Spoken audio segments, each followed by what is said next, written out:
প্রিয় সাংবাদিক বন্ধুগণ, আপনারা জানেন যে আজকে আইসিটিবিডি কেস নাম্বার 2 অফ 2025 সেই মামলাটির আজকে একটা নির্ধারিত তারিখ ছিল। সেই মামলাটি হচ্ছে শেখ হাসিনা, আসাদুজ্জামান খান কামাল এবং চৌধুরী আব্দুল আল মামুন, তিনজন আসামির বিরুদ্ধে। তাদের বিরুদ্ধে গত জুলাই এবং আগস্টে 2024 সালের বাংলাদেশে সংগঠিত যে ম্যাসাকার এবং মানবতা বিরোধী অপরাধ, সেই অপরাধের দায়ে তাদের বিরুদ্ধে এই মামলাটি করা হয়েছিল। দীর্ঘ পথ পরিক্রমা শেষে, সাক্ষ্য গ্রহণ শেষে, উভয় পক্ষের যুক্তিতর্ক শেষে সেই মামলাটি এখন রায়ের জন্য প্রস্তুত হয়েছে। আজকে মাননীয় আদালত এই মামলাটির রায় ঘোষণার জন্য আগামী 17 নভেম্বর সোমবার দিন নির্ধারিত করেছেন। ইনশাল্লাহ আগামী 17 নভেম্বর সোমবার এই মামলাটির রায় ঘোষিত হবে। এই মামলাটি চূড়ান্ত পর্বে আসার পেছনে আমাদের প্রসিকিউশনের যে সমস্ত সদস্যবৃন্দ অক্লান্ত পরিশ্রম করেছেন, তাদের প্রতি, আমাদের তদন্ত সংস্থার যে সমস্ত তদন্তকারী কর্মকর্তাবৃন্দ তারা অক্লান্ত পরিশ্রম করেছেন এটাকে একটা যথাযথ প্রক্রিয়ার মধ্যে নিয়ে আসার জন্য, তাদের প্রতি, ভিকটিম পরিবার, সাক্ষী যারা দিয়েছেন, যারা নেপথ্যে কাজ করেছেন, সর্বোপরি বাংলাদেশের সাধারণ মানুষ যারা এই বিচার প্রক্রিয়ায় আমাদেরকে পেছনে থেকে সমর্থন করেছেন, সাহস জুগিয়েছেন, তথ্য দিয়েছেন এবং ধৈর্য ধরে আজকে এই মামলাটিকে রায়ের পর্যায় পর্যন্ত নিয়ে আসার ব্যাপারে ভূমিকা পালন করছেন, সেই গোটা জাতির প্রতি প্রসিকিউশনের পক্ষ থেকে আমাদের গভীর কৃতজ্ঞতা, শ্রদ্ধা এবং ভালোবাসা জানাচ্ছি।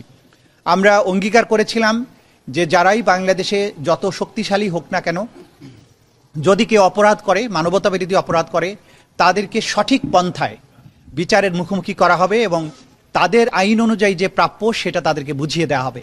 সেই প্রক্রিয়ায় আমরা একটা দীর্ঘ যাত্রা শেষ করেছি। আমরা এখন চূড়ান্ত পর্বে উপনীত হয়েছি। আশা করছি ইনশাআল্লাহ 17 নভেম্বর আদালত তার সুবিবেচনা, তার প্রজ্ঞা প্রয়োগ করবেন এবং এই জাতির যে বিচারের জন্য আকাঙ্ক্ষা, যে তৃষ্ণা, সেটার প্রতি তারা সুবিচার করবেন এবং একটি সঠিক রায়ের মাধ্যমে বাংলাদেশে সংগঠিত মানবতা বিরোধী অপরাধের একটা ইতি ঘটাবেন এবং ভবিষ্যতের জন্য এই রায়টি ইনশাআল্লাহ দৃষ্টান্ত হয়ে থাকবে, তেমন একটি রায় আমরা প্রত্যাশা করছি। তা আপনাদের সবাইকে ধন্যবাদ এখানে আমাদের কথা শোনার জন্য। আমরা এখন আর অতীতে বহুবার আপনাদের এই বিষয় নিয়ে কথা বলেছি, কি অভিযোগ ছিল। আমরা সর্বোচ্চ শাস্তি আদালতের কাছে প্রেয়ার করেছি। আদালত তার সুবিবেচনা প্রয়োগ করবেন এবং আমাদের পক্ষ থেকে প্রেয়ার হচ্ছে যে এই অপরাধের দায়ে আসামিদের জন্য সর্বোচ্চ সাজা দেওয়া হয়। একটু এই রায় ঘোষণার দিন ধার্যকে কেন্দ্র করে দেশে যে পরিস্থিতি তৈরি করা হয়েছে, আপনার কাছে মনে হয় কিনা যে এটি থ্রেট টু জাস্টিস বা এরকম কিছু বিচারকে সরাসরি যদি কেউ বিচার প্রক্রিয়াকে বানচালের জন্য কোনো হুমকি দেন, কোনো কার্যক্রম করেন, ডেফিনেটলি সেটা আদালতের প্রতি, আদালতের প্রসেস, আদালতের প্রক্রিয়াকে বাধাগ্রস্ত করার শামিল হবে। তো বাইরে তারপরেও সবকিছুর ব্যাপারে আমরা আমাদের নাক গলাতে চাই না। আমরা আমাদের বিচার প্রক্রিয়ার মধ্য দিয়ে, আইনের প্রক্রিয়ার মধ্য দিয়ে চলতে চাই। দেশে সরকার আছে, রাষ্ট্র আছে, জনগণ আছেন, তারা সবকিছু ভালো বুঝেন এবং যারা উস্কানি দেবেন, যারা সন্ত্রাস করার চেষ্টা করবেন, সেই ব্যাপারে আইন অনুযায়ী রাষ্ট্রের পক্ষ থেকে পদক্ষেপ গ্রহণ করা হচ্ছে, ভবিষ্যতেও হবে। আর যে জাতি ঐক্যবদ্ধ থাকে, জনগণ যখন জেগে থাকে, সেই দেশের ভাগ্য নিয়ে সেই দেশে নৈরাজ্য করার সাহস, শক্তি কারোরই কোনোদিন ছিল না, হবেও না। আমরা বাংলাদেশের জনগণের দেশপ্রেম, তাদের প্রজ্ঞা, তাদের ভালোবাসার প্রতি শ্রদ্ধাশীল, দেশের সরকারের বিভিন্ন সংস্থা, বাহিনীর প্রতি আমাদের আস্থা আছে। আমরা আশা করি যা কিছু বিচ্ছিন্নভাবে ঘটছে সেগুলো কোনোই প্রভাব কোনো জায়গায় পড়বে না এবং সবকিছু স্মুথলি হবে, বাংলাদেশ সামনে এগিয়ে যাবে। আমরা দেখছি ওনারা জাতিসংঘে অভিযোগ দিচ্ছেন এই মুহূর্তে, এই সময় এসে ওনারা বিচারটাকে প্রশ্নবিদ্ধ করার চেষ্টা করছেন নানাভাবে।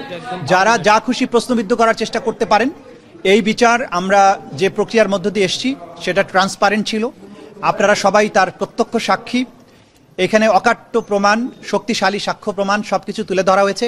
জাতির সামনে এই বিচার হয়েছে, আইনজীবী নিয়োগ দেওয়া হয়েছে, দুনিয়ার সামনে ক্রিস্টাল ক্লিয়ারভাবে উপস্থাপন করা হয়েছে। সুতরাং তারা যত খুশি প্রশ্ন করতে পারেন।